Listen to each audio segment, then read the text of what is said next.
Alright, let's take a look at the Minnesota Vikings and see what did they do during the 2018 offseason to try to improve their team and get over that hump and hopefully win their first Super Bowl.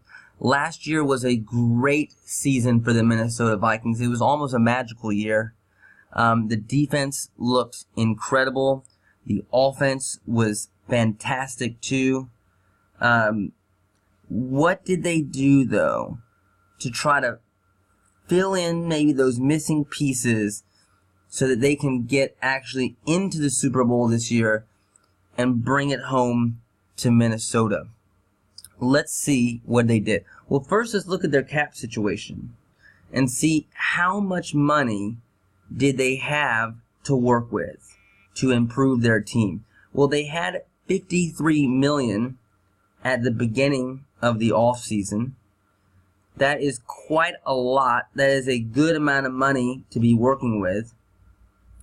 But by the beginning of August, they were down to $10.5 million left. So they definitely spent quite a decent amount of money this offseason, which is good, you'd assume, because that means, hey, they're probably going to have some pretty good players that they added that might be that difference to get them all the way.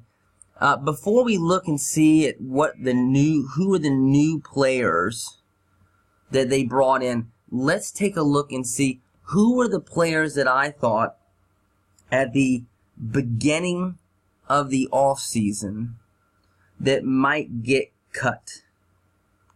Who were the guys I thought that might not make the roster, that were on, not free agent guys, but guys that just might flat out get cut? Sharif Floyd was certainly one of them. Okay. Sharif Floyd had nerve damage in his knee and wasn't going to be able to contribute. So by letting him go, officially getting him off the books, it saved $7 million.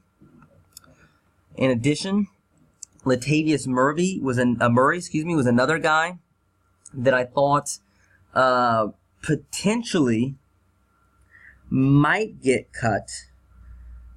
Once again, these are guys that I thought were at risk, guys that were on the bubble. I actually didn't think they were going to cut Latavius Murray, the question is, was he a possibility? Because cutting him would save $5.1 million. He had a pretty good year, and he was extremely important once Cook got injured. But if the Vikings became desperate for cap room, that was a guy who might get cut because of his big salary. But actually, I didn't think that it was actually going to happen. Let's take a look. Jarius Wright was another name, the guy that I thought was at risk of getting cut. He saved $2.6 million by getting cut. He actually signed a 3-year deal worth $7.5 million with Carolina.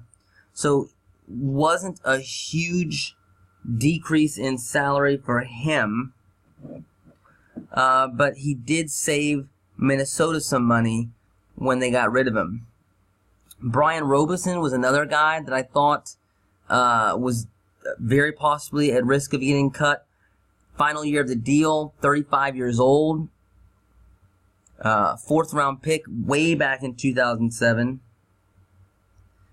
But he would save $2.2 million if they cut him. So that's another name.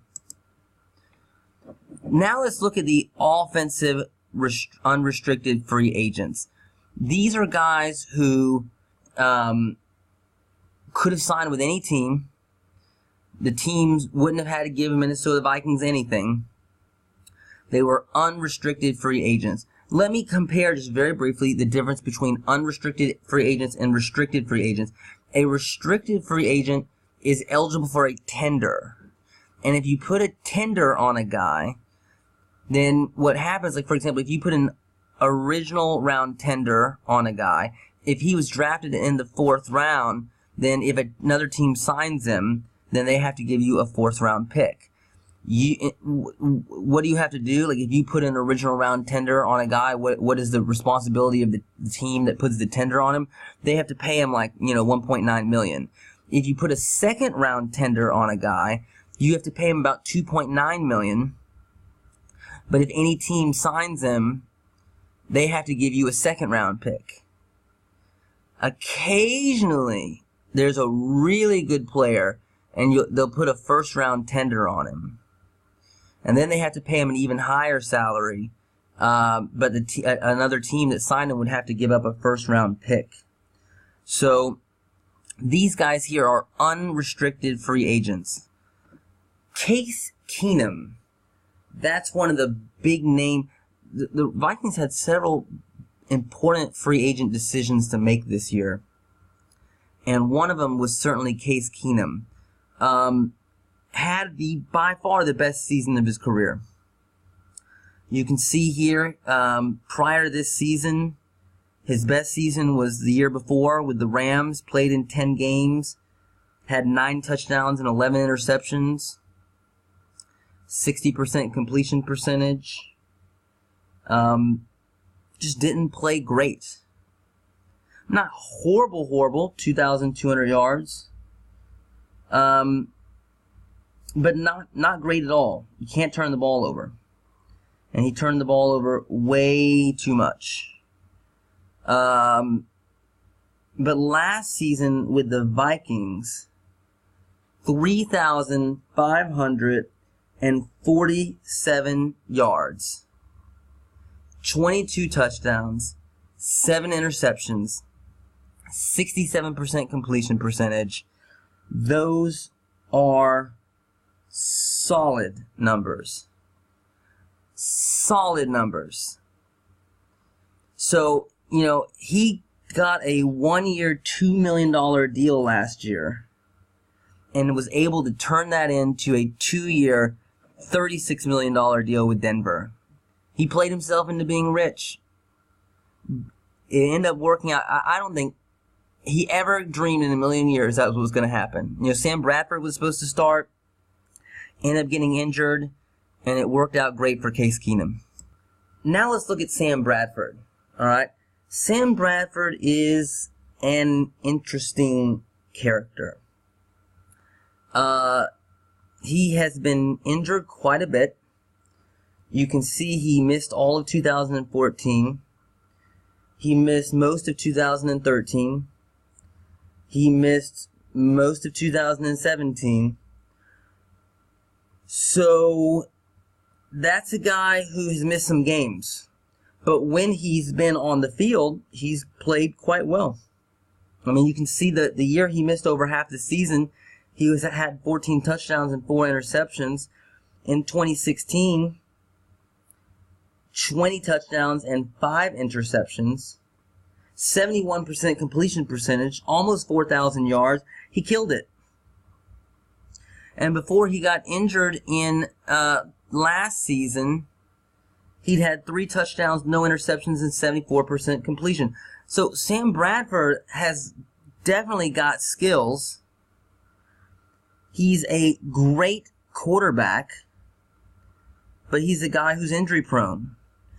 And Arizona said, hey, look, we'll give you 1 year, $20 million. So, needless to say, Sam Bradford said, thank you very much, I will take it.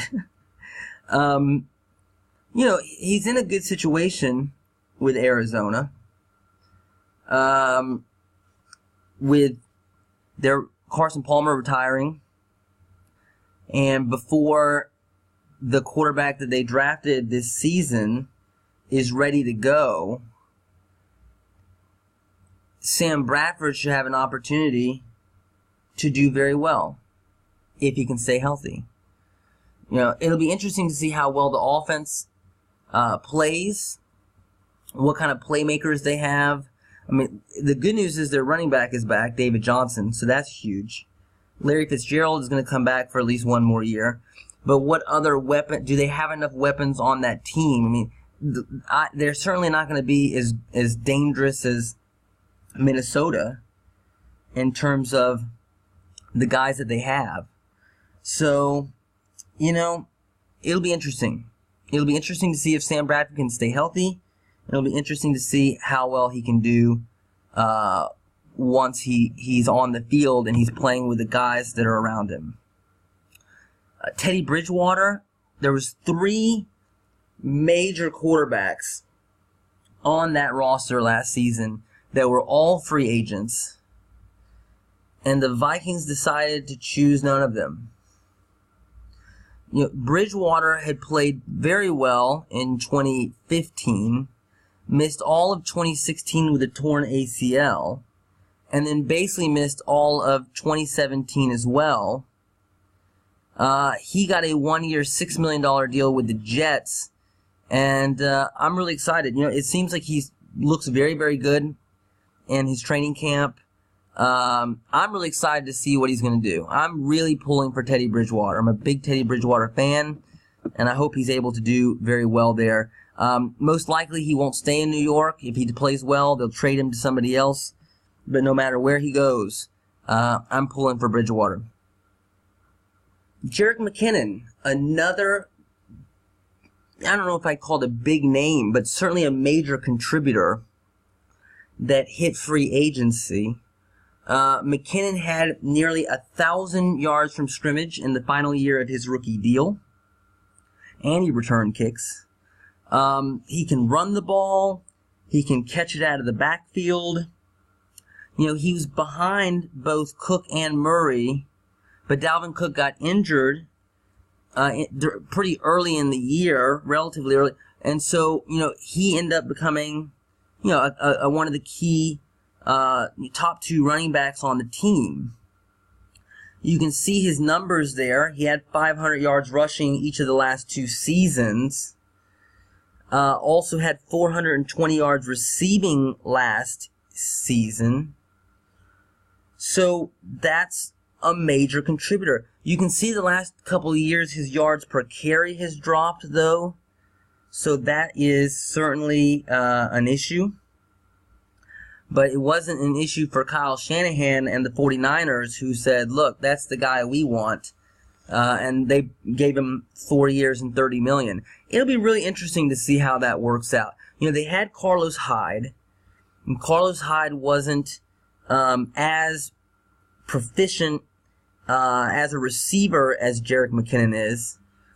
But I just don't know if Jerick McKinnon is going to be worth 4 years and $30 million. We'll see. I should never, ever question Kyle Shanahan. Never. Because he's an offensive genius. So he obviously sees something in Jerick McKinnon that makes him think he can be $7 million a year. Look how many running backs are making $7 million a year. It's just a handful. So to give him that large of a contract, there was no way Minnesota thought he was worth that much. But obviously Kyle Shanahan thinks that McKinnon can be something fantastic.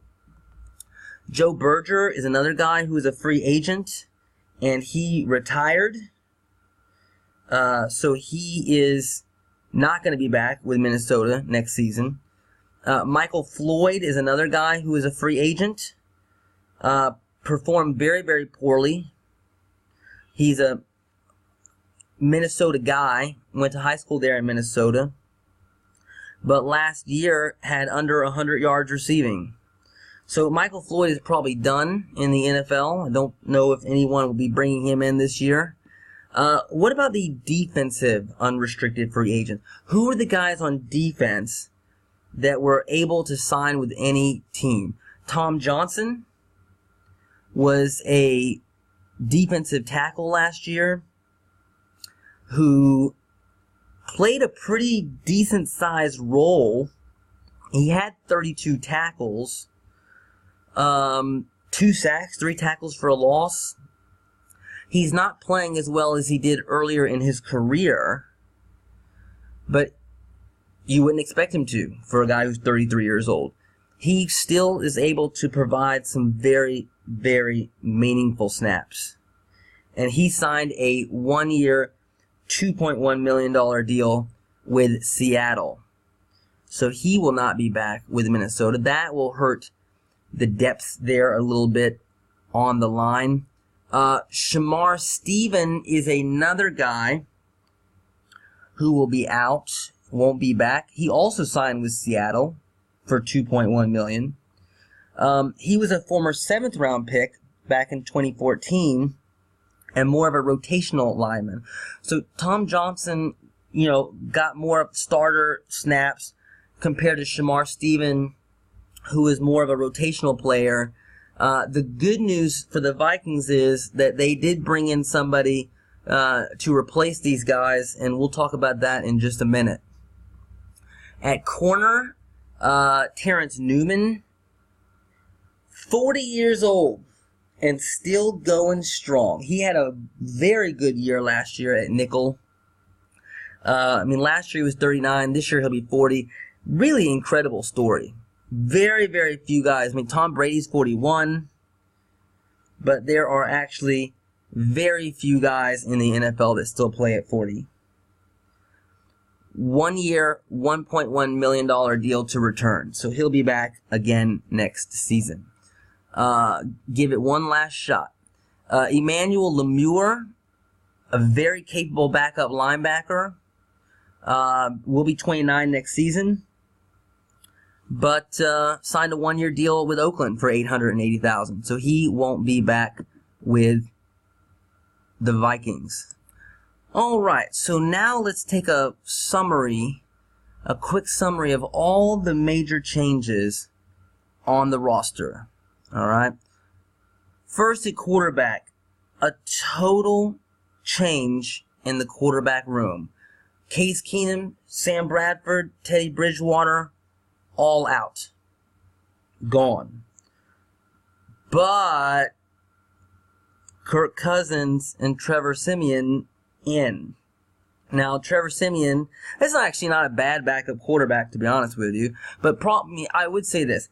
I would say that the backup quarterback situation in Minnesota is probably not as strong as it was last season, since they had 3 guys who, had 3,000-yard seasons in the recent history.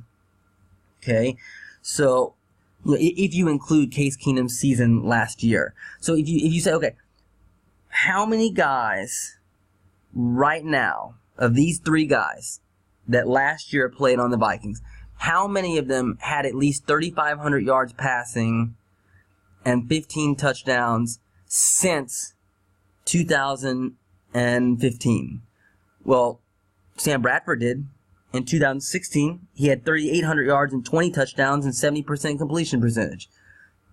Case Keenum did. Last year, he had 3,500 yards and 22 touchdowns in 2017. And Teddy Bridgewater did too.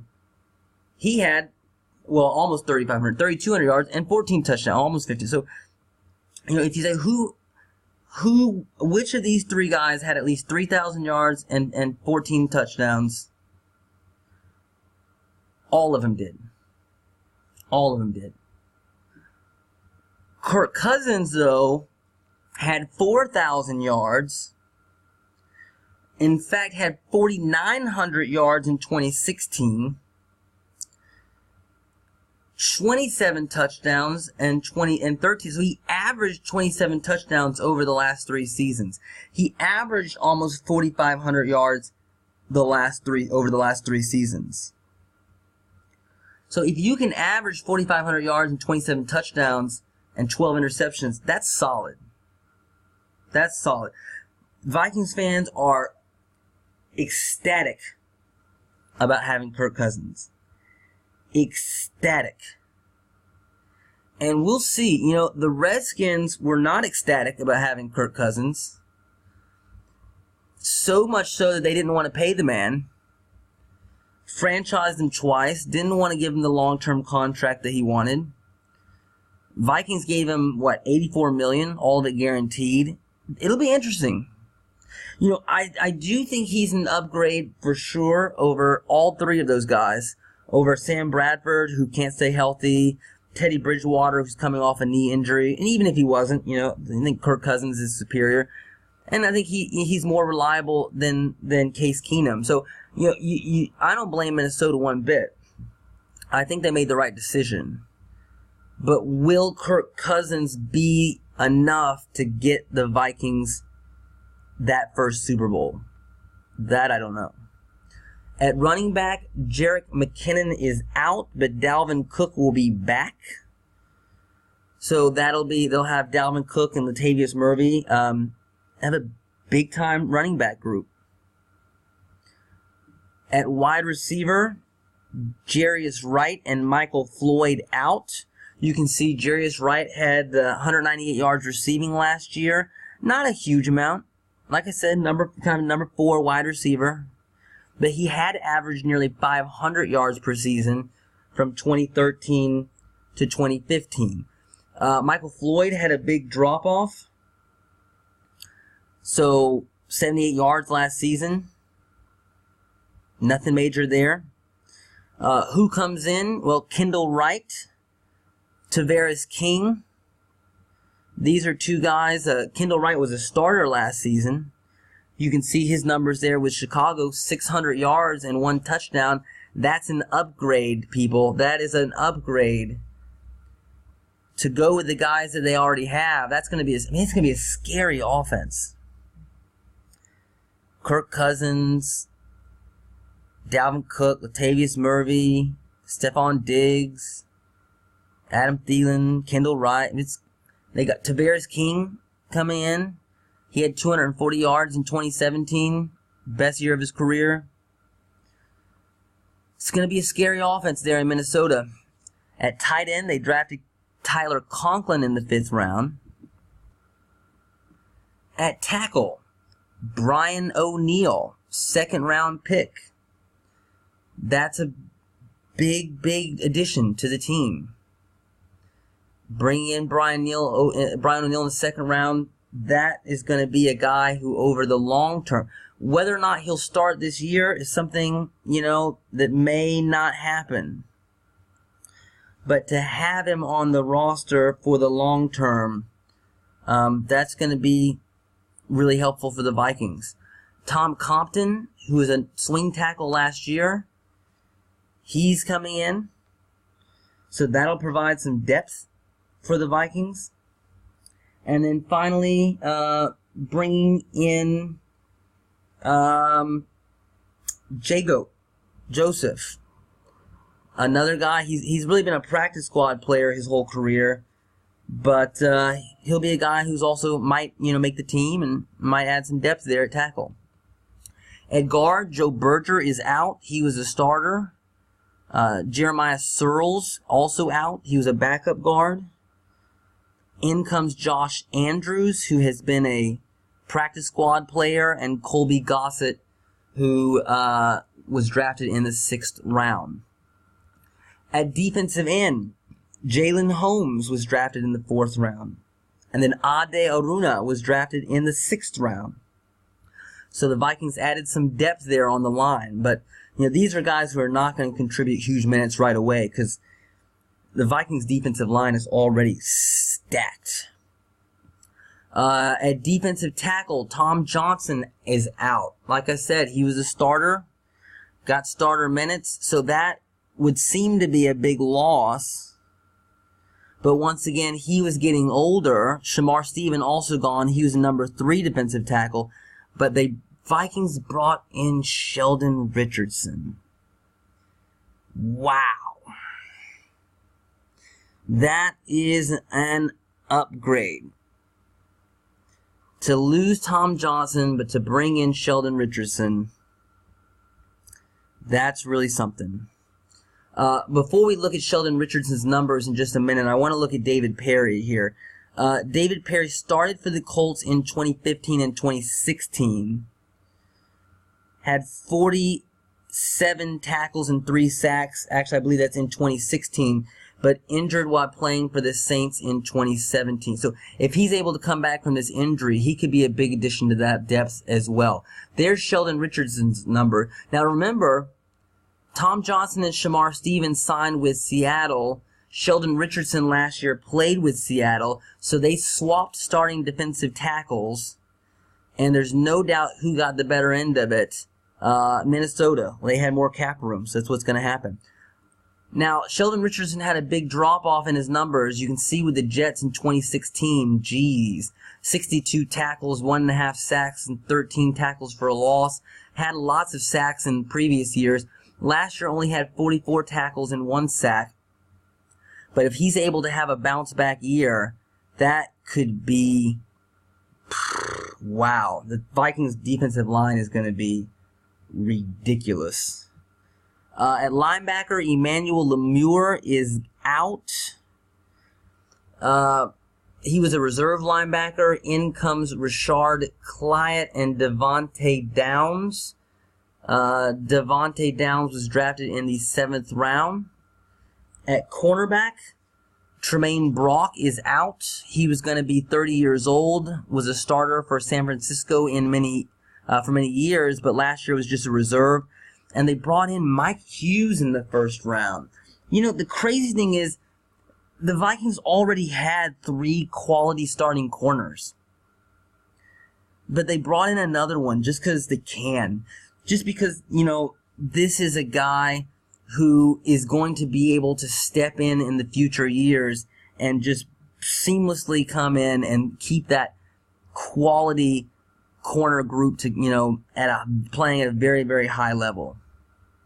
He'll learn from guys like Terrence Newman, and, you know, right away, and wow, the Vikings are just having an embarrassment of riches on the defensive line and at cornerback, and that's the most important thing. They also have great linebackers. The defense is just stacked, and the offense is stacked. So, did the Vikings improve their roster from last year? You bet they did. They improved at corner. They improved at defensive tackle. They improved at wide receiver. They improved at quarterback. I mean, my God, if you improve at quarterback, wide receiver, defensive line, and corner, and they already had great quarterbacks. They already had good wide receivers. They already had great corners. They already had great defensive line, and they got even better. So, Vikings are going to be dangerous. Many people consider them the favorite to win the Super Bowl, or at least to win the NFC. What can you say? Vikings are going to be awesome. That's all you can say. They are going to be a very, very good team. And anybody that is an NFC fan should be worried. If you like this video, please click subscribe, because in the coming weeks, we are going to have some great videos. At the end of the preseason, we're going to break down the final rosters of all 32 teams. And then each week, we're going to have one day where we preview the upcoming week's games, and another day that we're going to review the previous week's games. So make sure that you click subscribe, because we are going to have some of the best content on the NFL on YouTube. Thank you so much.